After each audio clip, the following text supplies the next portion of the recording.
Tidtad, bitukang babi, King Kapampangan. Hi mga ka-voice over! Si Mami Rose na naman po, and for today's vlog, magluluto tayo ng dinuguang bitukang baboy. At ayan na nga po, ginisa ko na po ang bawang at sibuyas. At syempre, isinunod ko na rin po ang bituka ng baboy. At ayan, ginisa-gisa ko po siya at nilagyan ko po siya ng patis para po maalis ang lansa ng bituka. O, di ba? At syempre, sa mga oras nga pong yan, nilagyan ko na rin po siya ng 3 baso ng tubig. Dahil papakuluan po muna natin siya. Ayan po ang paminta at ang dahon ng laurel. Para maalis ang mga katerbang lansa. O, di ba? At pagkatapos nga po niyan, pinarito ko po muna siya.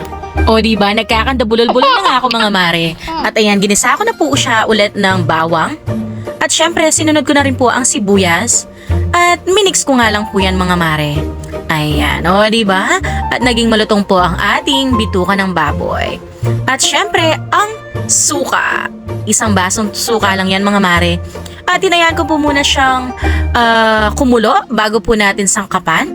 At ayan, nilagay ko na po yung siling haba.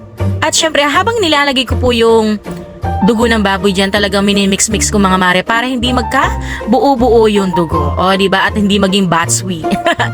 At ayan, tinimplan ko na nga po siya ng paminta at tinayaan ko po siyang kumulo.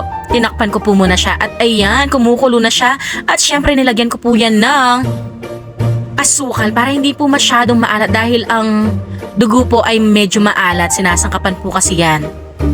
At ayan, nilagyan ko na rin po siya ng magic sarap at syempre, dinagdagan ko po ng mga sili para mas masarap. At ayan, ready na siya. Tara, kain tayo.